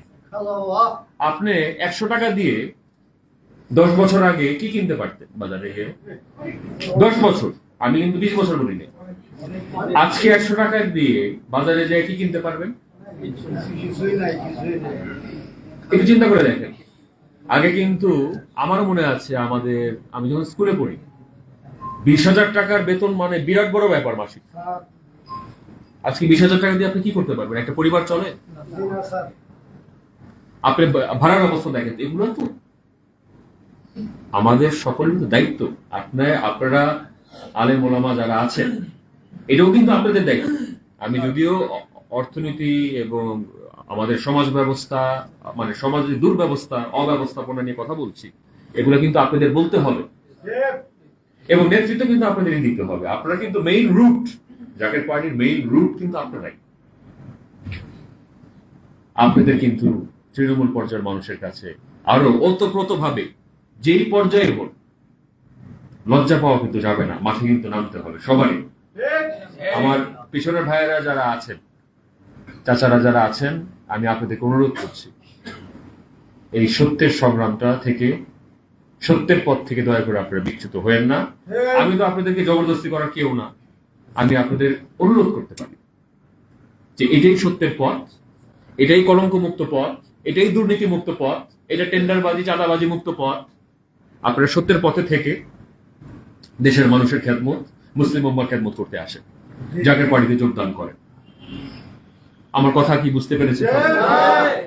এটাই আমার আহ্বান, আমার অন্য কিছু নাই। আমার দাদার এই অসমাপ্ত স্বপ্ন, খাজা এনায়েতপুরের অসমাপ্ত স্বপ্ন, হযরত শাহ সুফি খাজা ওয়াজেদ আলী রহমতুল্লাহের এই অসমাপ্ত স্বপ্ন, হযরত শাহ সুফি ফতেহ আলী রহমতুল্লাহের এই অসমাপ্ত স্বপ্ন, এবং তরিকতের ইমাম মুজাদ্দিদ আল ফিসানি শাইখ আহমেদ সেরেন্দি, তিনার এই ইমানি সংগ্রাম, যে মোগল সম্রাট আকবরের বিপক্ষে রুখে দাঁড়িয়েছিলেন, দানবের চোখের চোখ রেখে যুদ্ধ ঘোষণা করেছিলেন, যিনি এত বড় ক্ষমতাসীনের কাছে মাথা নত করেন নাই, কারাবরণ করেছিলেন, তিনার পার্টি তো এই জাকের পার্টি। হযরত শাহজালাল, হযরত শাহপরানের সংগ্রামী হচ্ছে এই জাকের পার্টির গোলাপ ফুল। এবং আমাদের সুলতান আল আউলিয়া বড় পীর আব্দুল কাদের জিলানী রহমতুল্লাহ আলাইহি, এই পবিত্র গোলাপ ফুল তো সেখান থেকে আসছে। এবং এই গোলাপ ফুল আমরা ইনশাল্লাহ বাংলাদেশে আমরা প্রত্যেকটা ঘরে ইনশাল্লাহ আমরা সম্প্রসারিত করে, প্রত্যেকটি ঘরে এই গোলাপের সুবাস, এই গোলাপের এই সুগন্ধ আমরা ইনশাল্লাহ সম্প্রসারিত করে দেবো ইনশাল্লাহ। ঘরে ঘরে, প্রত্যেকটি ঘরে আমরা আলোকিত করবো ইনশাল্লাহ। একটি আদর্শিক, মানবিক, সমৃদ্ধশালী মদিনার আলোকে একটি সত্যিকার অর্থে ইসলামের যে তাত্ত্বিক দর্শন এবং শরীয়ত, হকিকত এবং মারিফা ছাড়া পূর্ণাঙ্গতা, আপনি পূর্ণাঙ্গ ইসলামের বৈশিষ্ট্য আপনি পাবেন। যেভাবে দেহ আর রূহের কথা বললাম, একটা ছাড়া একটা কিন্তু অচল, তো তেমনি ভাবে এখানে মারিফতকে যারা আসলে, তরিকতকে যারা আসলে কটাক্ষ করে, তুচ্ছ তাচ্ছিল্য করার চেষ্টা করে, হ্যাঁ, মারিফত এমন পর্যায়ে যাবে না যেখানে শরীয়ত বিচ্যুত হবেন, সেটা কিন্তু আমরা কোনোভাবে অ্যালাউ করবো না। শরীয়তের স্তম্ভ ঠিক রেখে, হকিকতের স্তম্ভ ঠিক রেখে, তরিকতের স্তম্ভ ঠিক রেখে তারপর আপনি মারিফত আপনি অবতীর্ণ হবেন। এটা দাদা হুজুরের শিক্ষা ছিল। তো তাই আমার প্রাণপ্রিয় ভাইরা, আমি আপনাদের থেকে বিদায় নেওয়ার আগে আমি একটাই আমার আর্জি, ভবিষ্যতে আমরা কাঠামো নির্মাণ করছি। আজকে পঞ্চগড়ে আমাদের প্রায় 80 ইউনিয়নে আমাদের চেয়ারম্যান প্রার্থী আমরা চূড়ান্ত করেছি এবং প্রতিটি জেলাতে আমরা চূড়ান্ত করছি। এবং মূল দল এবং সকল সহযোগী সংগঠন ইনক্লুডিং ছাত্রী ফ্রন্ট এবং ছাত্র ফ্রন্ট সবাই এর ভিতরে, এই বেষ্টনের ভিতরে অন্তর্ভুক্ত থাকবে। বিজয় আজ হোক কাল হোক, ইনশাল্লাহ আমি বিশ্বাস করি সত্যের বিজয় যেহেতু অবশ্যম্ভাবী, দাদা হুজুরের বিজয়, বিশ্বনী খাজা ফরিদপুরের বিজয় অবশ্যম্ভাবী, খাজা ইনায়েতপুরের বিজয় অবশ্যম্ভাবী, আমাদের দাদাজান হুজুর খাজা ইনায়েতপুরি, হযরত শাহ সুফি খাজা ইউনূস আলী রহমতুল্লাহ বিজয় অবশ্যম্ভাবী। এবং নিশ্চয়ই আজ হোক কাল হোক হযরত শাহজালাল, হযরত শাহপরানের বিজয় এই বাংলার জমিনে অবশ্যম্ভাবী। এটা হবে, সময় লাগবে। আল্লাহর উপরের মহাপরিকল্পনাকারী যেভাবে প্ল্যান করেছে, আসল মেটিকুলাস ডিজাইনের তো উপরে, আমরা কিসের ক্ষুদ্র প্ল্যানার। জাগতিক প্ল্যানারের অবস্থা দেখছেন না, 40 মিনিটও তো পাই নাই। এই প্ল্যানিং এর দাম নেই। আর এখন যারা আছে, ক্ষমতায় আছেন, আপনাদের কাছে আমার অনুরোধ, দেশের জন্য কিছু না করতে পারলে অন্তত পক্ষে লুটপাটটা করেন না। আমার একদম স্পষ্ট কথা, কারণ আপনাদের তো প্রতিবেশী দেশে যাওয়ার পথ নেই। দয়া করে করেন না, আমার রিকোয়েস্ট। মানে আমার অনেক বন্ধু বান্ধব আছে, চেনা পরিচিত অনেকেই আছে, আমি সবাইকে একটাই কথা বলি যে ভাই, আপনারা ক্ষমতাসীন দল, একটাই কথা, আপনারা পারফর্ম করতে পারবেন নাকি পারবেন না আমি কিছু বলবো না, দোয়া করি আল্লাহর কাছে যাতে করতে পারেন। আপনারা করতে পারলে দেশের মানুষ লাভবান হবে, কিন্তু দয়া করে টেন্ডারবাজিটা করেন না, চাঁদাবাজি করেন না, দুর্নীতি করেন না, কারণ মানুষ আপনাদেরকে ছাড়বে না। আর ক্ষমতা চিরস্থায়ী তো না, এর চেয়ে বড়, কিছুদিন আগে যে উদাহরণ দেখলেন, এর চেয়ে বড় উদাহরণ আর নাই। এমন কোন ক্ষমতার স্তম্ভ নাই যেটা দখলে ছিল না। মানে ডমিনো এফেক্টের কথা শুনেছেন কোন সময়? একটা টোকা দিলে একভাবে সব মানে একসাথে পড়ে যায়, এটা ডমিনো, এটা নির্ধারিত, এটা কপাল, আল্লাহ লিখে রেখেছে, পতন হবেই, হয়েছে। ওর জন্যই বলছি, যদি আল্লাহ রেখে রাখে আপনি ক্ষমতায় বসবে, আল্লাহর সিংহাসনে যদি আল্লাহ রেখে রাখে আপনি বসবে, পৃথিবীর কোন শক্তি নাই আপনি গাট কাটে। তাহলে তুচ্ছতাচ্ছিল্য করলে কি যায় আসে? উনি যদি নির্ধারণ করে রাখে, আমরা যাবো, একা বাঁকা যেভাবে হয়ে হোক না কেন, জায়গা মতো যাব এবং আপনাদের সবাইকে নিয়ে যাবো এবং এই দেশটাকে সুন্দরভাবে আমরা গড়ে তুলবো মদিনার আলোকে। আমরা এই দেশটাকে ইনশাআল্লাহ আমরা গড়ে তুলবো। তা আমি আপনাদের সবাইকে আমার আমার প্রাণঢাল অভিনন্দন, আমার শুভেচ্ছা, আমার ভালোবাসা আপনাদের পরিবারের সকলের। আমি দীর্ঘ হায়াত আল্লাহর দরবারে আপনাদের সকলের ত্যাগ যাতে আল্লাহ রাব্বুল আলামিন যদি কবুল করেন, আপনাদের সদ ইচ্ছা, আপনাদের দেশের মানুষের প্রতি যে প্রতিজ্ঞা, আল্লাহর হাবিব সাল্লাল্লাহু আলাইহি সাল্লামের প্রতি যে আপনাদের প্রতিজ্ঞা এবং আল্লাহর ওলিগণদের প্রতি যে আপনারা যে প্রতিশ্রুতিবদ্ধ, আল্লাহ যাতে আপনাদের এই ত্যাগ যাতে কবুল করেন, আপনাদের পরিবার পরিজনদেরকে আল্লাহ রাব্বুল আলামিন হেফাজত করেন, দীর্ঘ হায়াত দান করেন, আপনাদের দৈনন্দিন জীবনে আর্থিক, দৈনন্দিন জীবনের সকল সামাজিক সমস্যা থেকে আল্লাহ রাব্বুল আলামিন আপনাদের শান্তি দান করেন, আপনাদের অন্তরে এবং মস্তিষ্কে আল্লাহ রাব্বুল আলামিন প্রশান্তি দান করেন, যাতে সত্য ইসলামের সত্য তরিকা কাজ যাতে আপনারা করতে পারেন। এবং আপনাদেরকে সামনে রেখে আমি আমার দাদার রক্ত পানি করে দেওয়ার ত্যাগের বিনিময়ে আমি আল্লাহর দরবারে জাকের পার্টির বিজয় এবং এই দেশের মানুষের মুক্তি এবং সার্বভৌমত্ব এবং স্বাধীনতার ভিক্ষা আমি আল্লাহর দরবারে ভিক্ষা চাই।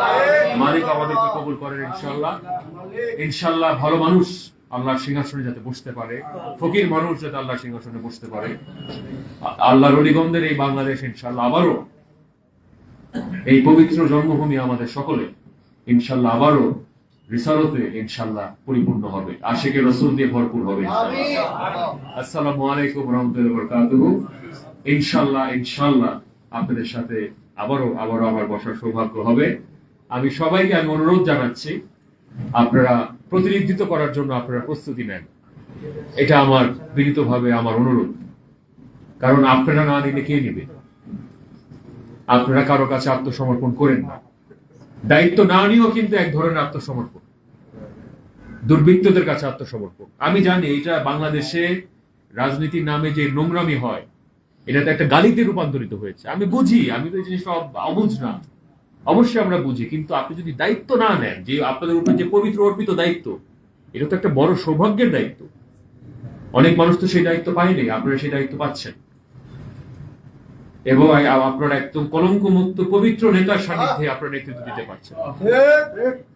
একজন কলঙ্কমুক্ত নেতার দ্বারেই আমি মনে করি দেশটা আসলেই সমাজে যে বর্তমানে যে দুর্বলতা আছে, অব্যবস্থাপনা আছে, লুণ্ঠন, লুটপাট, ধর্ষণ, হত্যা, মামলা ইত্যাদি আহাজারি, যত ধরনের জমি দখল, মানুষকে হয়রানি করা, মিথ্যা মামলা জালিয়াতি করে জেলে ভরে রাখা, যে ধরনের অশুভ এই প্র্যাকটিস গুলো আছে, সেখান থেকে বেরিয়ে আসতে হলে আপনাদের সত্যের পথে অবতীর্ণ হতে হবে উইথ ফুল ফেথ। এখানে মনের ভিতরে খটকা থাকলে কিন্তু হবে না।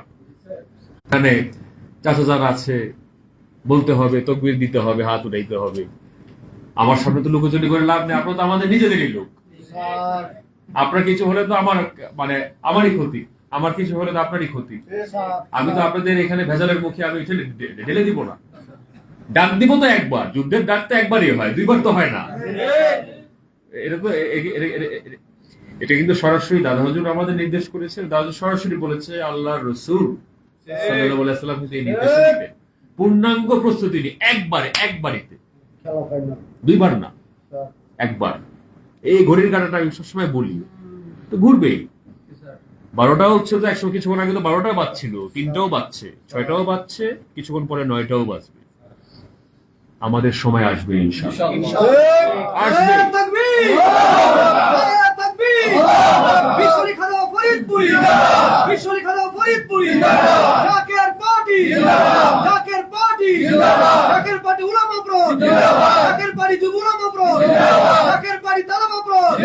পবিত্র আশুরা, পবিত্র আশুরা,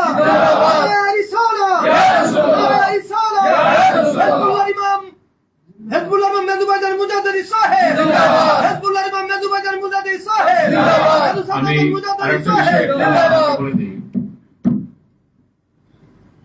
যে ইমাম হোসেন, এই হোসেন ইসলামের সাথে কোনো কম্প্রোমাইজ নাই, কোনো কারবালায় এবং কারবালার ময়দানে যেভাবে আল্লাহ রসুলের দরিদ্রদের রক্তে এই কারবালার ময়দান এবং এমনকি ইসলামের ইতিহাস যেভাবে কলুষিত হয়েছে, এর প্রতিশোধ আমাদের নিতে হবে। এবং এই যারা বর্তমান যারা আপনার ইয়াজিদের যারা উত্তরসূরি যারা আছে, এই ইয়াজিদের উত্তরসূরি, ইয়াজিদের প্রতি যারা অনেক সময় দেখা যায় যে সহানুভূতিশীল, তাদের সাথে আমাদের একদম সরাসরি এখানে কোনো কম্প্রোমাইজ নেই, একদম চোখের দিকে চোখ রেখে লড়াই করবো, সংগ্রাম করবো, যাই হোক, নো কম্প্রোমাইজ। ইমাম হুসেন নিয়ে কোনো কম্প্রোমাইজ নেই, এখানে কোনো বাদের কোনো বিষয় না। এটা শিয়াবাদ, সুন্নি, সালাফি, খারেজি ইত্যাদি ইত্যাদি ইত্যাদি কোনো বিষয়ের কোনো বাদ কোনো বিষয় না, কোনো ইজম কোনো বিষয় না। এখানে মানবতা বিষয়, বিবেক বিষয়। কারবালার এই ময়দানে, আশুরার এই দিনে যারা আল্লাহর হাবিব সাল্লাল্লাহু আলাইহি সাল্লামের দৌহিত্রকে সরাসরি এইভাবে নির্মমভাবে শহীদ করেছেন, তাদের সাথে কোনো আপোষ নেই, এবং তাদের জালেম উত্তরসূরিদের সাথে কোনো আপোষ নেই। এটা এই অবস্থানে স্পষ্ট থাকতে হবে। যেই ফাতোয়াই দেখ, এখানে যতই মারপ্যাচ করুক, ওই 72 জনই আপনারা নির্ধারিত, চিহ্নিত, আল্লাহর দরবারে চিহ্নিত। 22,000 আপনার দোজখ প্রাপ্ত, যারা আল্লাহর হাবিব সাল্লাল্লাহু আলাইহি সাল্লামের দৌহিত্রকে হত্যা করে আবার বলে যে তাড়াতাড়ি নামাজ পড়তে হবে,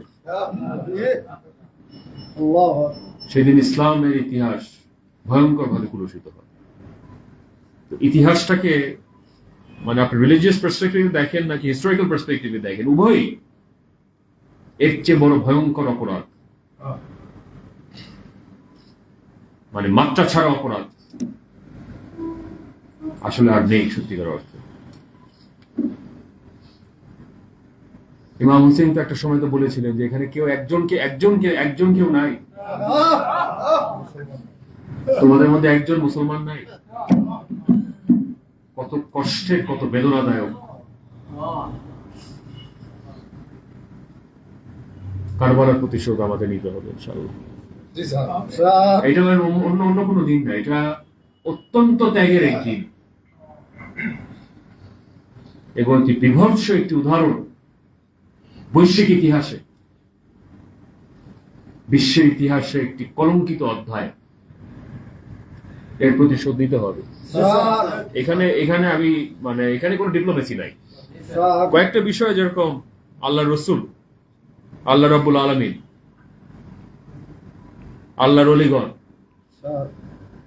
কারবালার বিষয়ে কয়েকটা মূল স্তম্ভ আছে যেখানে কোনো কম্প্রোমাইজের কোনো সুযোগ নেই। তো আমি আপনাদেরকে বলবো এই বিষয়টা আপনারা সঠিকভাবে জানেন, ইতিহাসটা ভালো করে পড়েন। তো সঠিক ইতিহাসটা পড়েন। বিকৃত রূপে তো অনেকভাবে এখন উপস্থাপনা করা হয়। লজ্জা লাগে না? আমি জানি না এই আলেমরা যারা এইভাবে বিকৃত রূপে ইতিহাসটাকে উপস্থাপনা করার চেষ্টা করে, এই চেষ্টাটা তো অনেক মানে দুর্ভাগ্যের। একজন মুসলমান হয়ে আল্লাহর রাসূল সাল্লাল্লাহু আলাইহি সাল্লামের তিনার নিজের আদরের নাতি এই নির্মম ভাবে হত্যা করা হলো। আল্লাহ মাফ করুক। এই বর্বরতা ইতিহাসে আর কয়েকটা আছে আমার সন্দেহ হয়।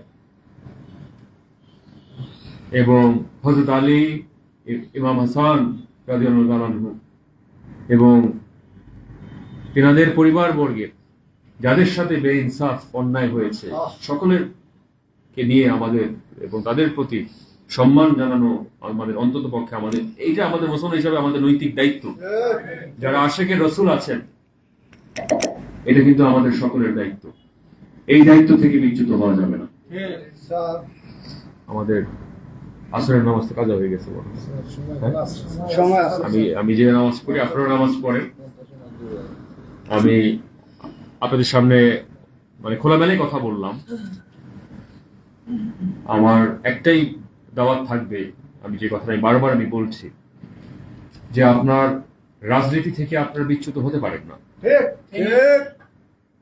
এটা আপনার সক্রেটিস, প্লেটো, অ্যারিস্টটল সবাই কিন্তু বলতো যে আপনি যদি আপনার রাজনৈতিক অধিকার হরণ করেন বা দায়িত্ব থেকে আপনি সরে দাঁড়ান, আপনার থেকে অনেক নিকৃষ্ট, অযোগ্য দুর্নীতিগ্রস্ত দুর্বৃত্ত কিন্তু সেই দায়িত্ব নিয়ে নেবে, গ্রাস করে নেবে। আজকে তো হুবাহু সেটাই হচ্ছে।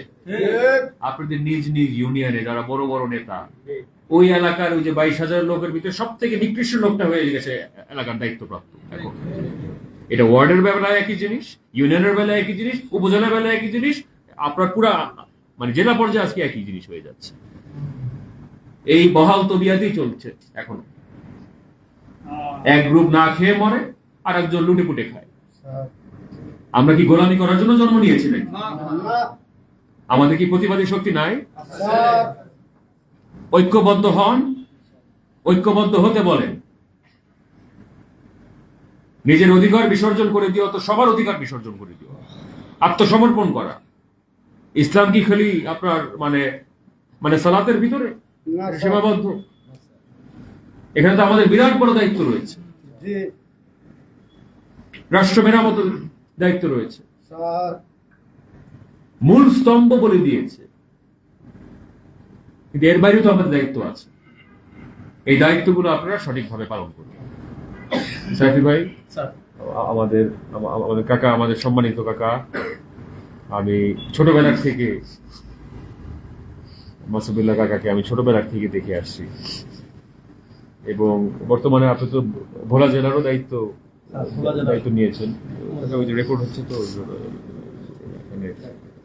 মানে স্নেহ ভালোবাসাকে আবার শরীয়ত বিপরীত আখ্যায়িত করার একটা চেষ্টা করে। তো আপনারা এই জায়গায় এই বিষয়টা সতর্ক থাকবেন। আমি আপনারা এই আপনার ক্রাউন প্রিন্স নিজেই তো পায়ে চুম্বন দিচ্ছে, ভিডিওটা দেখে। আমরা করলেই বলে দেয় বেদাতি, সে খাবি যাবি যা আছে, তো এগুলো তো সত্য না। আমি ঢুকলে আপনারা দাঁড়ায় যান, রাষ্ট্রপতি ঢুকলে আপনারা দাঁড়ায় যান, প্রধানমন্ত্রী ঢুকলে দাঁড়ায় যায়, দাঁড়ায় না পারলে মাটিতে শুয়ে পড়ে। আল্লাহর রসুলের নাম নিবে তখন দাঁড়ানো যাবে না। এটার আপনি যুক্তিটা আমি আপনাদের কাছে দিয়ে দিলাম। আমি কিন্তু কোনো মন্তব্য করি, আমি খালি প্রশ্ন করে দিলাম, প্রশ্নটা খালি উত্থাপন করে দিলাম। এগুলো কোনো কথা? কোথার থেকে এই যুক্তি বের করে? আমি কিন্তু আমার একটা সীমাবদ্ধতা আছে, বুঝছেন? মানে সীমাবদ্ধতা, আমাকে নিজের বাইরে কোনো কিছু নিয়ে মন্তব্য করো না, আমি করি না। কিন্তু যেহেতু আজকে আপনারা আছেন, আমি আপনাদের সামনে, আমি তো বহু কিছু বলার আছে। আমরা যদি ধরি, আমরা যদি আসলে ট্যাকেল করি, কোন অস্তিত্ব খুঁজে পাবে না। কিন্তু আমরা ওইভাবে করতে চাই না। এটা সহনশীলতা, ভদ্রতা, নমনীয়তা সহিতই করব, কারণ এটা দাদাজির শিক্ষা। কিন্তু এই জিনিসগুলা মানে এটা আসলে রাসূলুল্লাহ সাল্লাল্লাহু আলাইহি ওয়াসাল্লামকে সরাসরি অসম্মান করার জন্য ধাপে ধাপে শিক্ষা দেওয়া। আগে মিলাদ কিয়াম বাদ দাও, এটা বেদাত, মিলাদুন নবী তো কিসের ঈদ, এগুলো দিয়ে ধাপে ধাপে শুরু। এখন তো বলে আল্লাহ রসুল কিসের দরকার? যার জন্য দুনিয়া পৃথিবী আল্লাহ সৃষ্টি করলো, তাকে স্বীকৃতি দিবে না।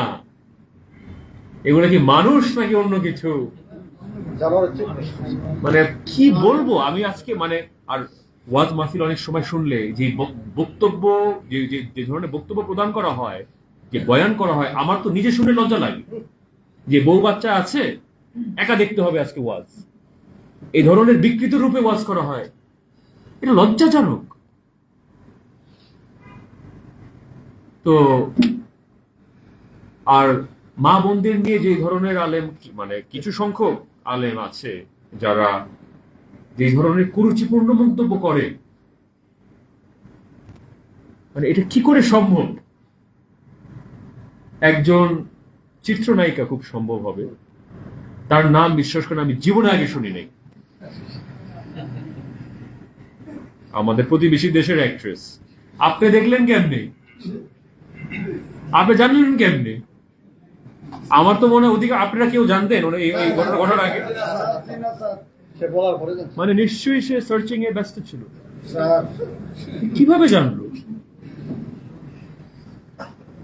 মানে এমন না যে মানে গ্লোবালি রিনাউন্ড, মানে গ্লোবালি ফেমাস, এরকম একটা খুঁজে বের করেছে। এটা আবার যায় ওয়াজে বক্তব্য, মানে বয়ান হচ্ছে। মানে আমি কোনো লজিক পাই না। আমাদের বলে আবার বেদাতি, মানে আমি কি বলবো বলেন, মানে আমি আপনাদের একদম মানে আমার খোলা মনে আমি কথাগুলো বলছি, আমি যদি কোনো ভুল হয়ে থাকে আমি ক্ষমা চেয়ে নিচ্ছি, কিন্তু এই কথাগুলো আসলে আমি না বলে পারলাম না কারণ আপনাদের জিনিসগুলো জানা উচিত এগুলা মানে। তারপর একজন দেখলাম আপনার ক্রিস্টিয়ানো রোনাল্ডো সাথে বলে সমসাময়িক player, footballer, premier league footballer. আমি কিন্তু ফুটবল অনেক পছন্দ করি, তো আমি যদি সময় পান, আমার সৌভাগ্য হয় ওনার সাথে আমার সাক্ষাৎ করার ইচ্ছা, এবং ওনার থেকে আমি কিছু ফুটবলিং কিছু খেলার লেসন আমি নিতে চাই, যেহেতু উনি প্রিমিয়ার লিগ খেলে আসছেন। এটা তো আমাদের গৌরব উজ্জ্বল সন্তান, এরকম তো আসলে আমি কেউ জানি না। আমাদের খালি এই যে হামজা চৌধুরী আছেন যিনি প্রিমিয়ার লিগে খেলেছে, কিন্তু উনি সর্বপ্রথম যিনি প্রিমিয়ার লিগে। এটা মানে আমি কি বলবো, কিন্তু এটা আবার একটা স্কিল। এটা আপনার নিকোলো ম্যাকিয়াভেলি একটা বলেছে যে ডিসেপশন ইজ অ্যান আর্ট, মানে প্রতারণাও কিন্তু এক ধরনের আর্ট। এটা কিন্তু আমি পারবো না, কিন্তু কিছু মানুষ আছে যারা এখানে পিএইচডি করে এসেছে, মানে যত প্রকারের মিথ্যাচার, প্রতারণা, হিপোক্রেসি, মুনাফিকি, আলহামদুলিল্লাহ এটা মোটামুটি অনেকে এক্সপার্টিস দিয়েছে। তো একজনের নামটা খালি আমি নামও নেই নাই, তারপরেও সম্মান রাখার জন্য নামও নিলাম না, কিন্তু বলতে হয়েছে কারণ ভাইজানকে নিয়ে আজে বাজে কথা বলেছে বক্তব্যতে, কাউন্টার দেওয়ার জন্য আমি কয়েক কথাটা আমি বললাম। এখন তো দেখি ভোট পেয়েছে আমাদের বর্তমান প্রধানমন্ত্রীর চেয়ে দ্বিগুণ ভোট তার নিজ এলাকায়, এবং আগে সাবেক আমাদের রাষ্ট্রপতি আপনার প্রেসিডেন্টের সাথে বেশি ভোট পেয়েছে, শহীদ রাষ্ট্রপতি জিয়াউর রহমানের চেয়েও বেশি ভোট পেয়েছে। তো এই নির্বাচনকে আপনাদের বিশ্বাস হয়? এটা বিশ্বাস মানে কোন পাগল বিশ্বাস করবে? আমি একটু দেখতে চাই তাকে। আমি আমার নিজ টাকা দিয়ে মানসিক চিকিৎসার জন্য আমি তাকে সাইকোলজিস্টের কাছে আমি নিয়ে যাব। এটা তো কোনো পাগলও বিশ্বাস করতে পারে না যে 1,00,000 কেন্দ্রে দেখি কোনো ভোটার নাই, সেখানে লিখে দিয়েছে 75,000 ভোট আমাদের সদরপুরে। আমি নিজে বিশ্বাস করেন এখানে 150-200 সেন্টার আছে, আমি প্রায় 50-এর অধিক সেন্টারে আমি লোক বসিয়েছি, যেখানে 3,000 ভোটার হওয়ার কথা সেখানে উপস্থিত হয়েছে মানে 300 লোক। ভোট দেখা দিচ্ছে 60% না 70%। এই নির্বাচনে যে যাই নাই এমনি না, এটা একটা সেটেলমেন্ট কন্ট্রাক্ট। আমরা আপা জাপা একই জিনিস, এখন মুদ্রা রিপিট একই খেলা চলতেছে। তো আমি এখানে এই ভিতরে আর মন্তব্য করে লাভ নেই। আপনাদের রিয়েল একটা ডেমোক্রেটিক একটা ফাংশন দরকার বাংলাদেশে। অ্যাকচুয়ালি এটা হাসি তামাশার না, অ্যাকচুয়ালি দরকার। এই আওয়ামী লীগ আসলে এক দলকে নিশ্চিহ্ন করবে, আর এখানে উভয় পক্ষ আসলে আর এক দলকে নিশ্চিহ্ন করবে। মারামারি রক্তাক্ত এই সংস্কৃতি থেকে আমাদের বেরিয়ে আসতে হবে, এবং সবাই থাকবে। আপনারা যারা আমাদের আকীদাগত ভিন্নতায় আছে, যারা আমাদের আকীদা মানে না, তারাও থাকবে, কিন্তু সংলাপের মাধ্যমে সমাধান আমরা করব, ডায়ালগের মাধ্যমে আমরা সমাধান প্রক্রিয়া আমরা গড়ে তুলব। একজনের এখানে বাসা পুরাই দিবে, আর একজনের কবর থেকে খুঁড়ে মানে এই রাজবাড়িতে উনি যিনি যাকে এইভাবে লাঞ্ছিত, একটা মৃত লাশকে লাঞ্ছিত করা হইতে পারে, যে এটা জীবনে মানে উপমহাদেশের ইতিহাসে কোথাও আছে নাকি আমি জানি না। আমি ভিডিওটা দেখলাম, কবর খুঁড়া হলো, প্রথম কবর খুঁড়ে বের করলো, 2 সপ্তাহ হয়ে গেছে দাফন হয়েছে, সম্পন্ন হয়েছে। তো এই ভদ্রলোক খারাপ ভালো এটা তো আল্লাহ নির্ধারণ করবে, দেখতে যাবে না দোজখে যাবে, আপনি করার কি? তারপরে প্রথমে দেখলাম লাঠি দিয়ে পিটানো। আগে প্রথম আমি ডেসক্রিপশনে এত ভিভিডলি দিচ্ছি যাতে আপনি বর্বরতার মাত্রাটা বুঝতে পারেন। আমি 1 বার না 10 বার দেখছি আমি ভিডিওটা, যে দেখার জন্য যে কত ধরনের নৃশংসতা, বর্বরতা এই কিছু শ্রেণীর মানুষের দ্বারা সম্ভব। তারপরে ওই লাশকে পিটিয়ে হাইওয়েতে নিল, কি করবে কেরোসিন খুঁজে বের করলো, মানে পুরো পরিকল্পিত। কারা ছিল আপনারা তো এখন জানেন। দুর্ভাগ্য যে বাংলাদেশের বৃহৎ একটা রাজনৈতিক দলের একজন নেতা ওইখানেও সম্পৃক্ত ছিল, জেনেও না জানার ভাব দেখিয়েছে। আমরা তো জানি এগুলোর বিচার আপনার মনে হয় হবে না। মানবতা বিরোধী অপরাধ, এগুলো মানবতা বিরোধী অপরাধ না। এত বড় মানে কুৎসিত একটা কাজ কিভাবে করলো? এই লাশকে নিয়ে হাইওয়েতে যে আগুন ধরায় দেয়। মানে একটা সভ্য দেশ আসলে আমরা আর নাই। এটা একটা অসভ্য, মানে জঙ্গলি জানোয়ারও করে না, জঙ্গলি জানোয়ারও এই ধরনের আচরণ করে। তো যাই হোক, আমি আপনাদেরকে এই বিষয়গুলোতে আমি সচেতন থাকার জন্য আহ্বান জানাচ্ছি, সোচ্চার থাকার জন্য আহ্বান জানাচ্ছি। কারণ যারা এখন বাংলাদেশকে গ্রাস করার চেষ্টা করছে, এরা আমি মনে করি যে একটা উগ্রপন্থী একটা শক্তি কিন্তু উত্থান হওয়ার একটা সম্ভাবনা আছে। এটা সম্ভব না, আমি বিশ্বাস করি সম্ভব না, যদি আমরা ঐক্যবদ্ধ থাকতে পারি। যদি আপনারা আপনাদের দায়িত্ব বিসর্জন না দেন, তাহলে এই অশুভ কালো শক্তির উত্থান কোনোদিন সম্ভব না। এরা সরাসরি, আমি আবারও বলছি, একদম স্পষ্ট ভাষায় বলছি, এরা সাম্রাজ্যবাদী শক্তির দালাল। এরা সাম্রাজ্যবাদীদের পোষা বিড়াল। আপনারা হিসাব নিকাশ মিলাই দেখেন, 1916 সালে অটোমান এম্পায়ারের পতনের পিছনে কারা কারা ছিল, একটু ক্যালকুলেশন করে দেখেন, ইতিহাস পড়ে দেখেন। আর কিছু বললাম না, সবার থেকে আমি বিদায় নিচ্ছি। আসসালামু আলাইকুম ওয়া রাহমাতুল্লাহি ওয়া বারাকাতুহু।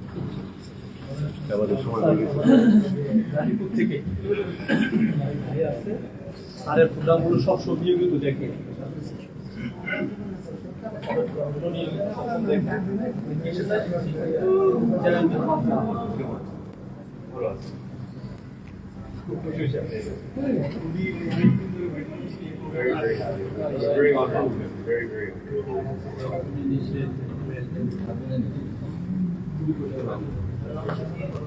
Always welcome. আমাদের দরজা সবসময় খোলা।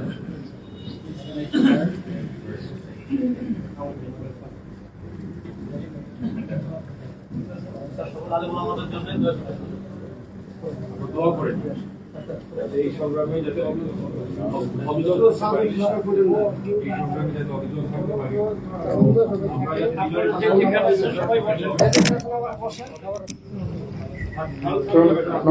যে যেখানে আছেন সেখানেই থাকেন, যার যেখানে জায়গা সেখানে বসেন, যে যেখানে আছেন বসেন, স্যারকে কষ্ট দিবেন না।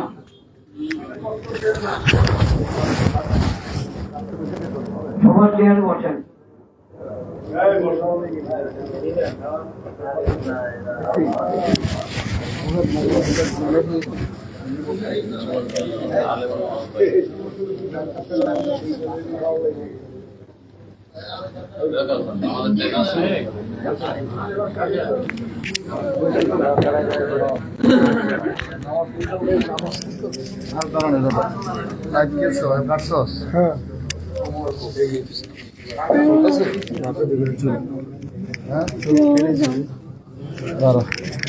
সবাই সবার চেয়ারে দয়া করে সবাই সবার চেয়ারে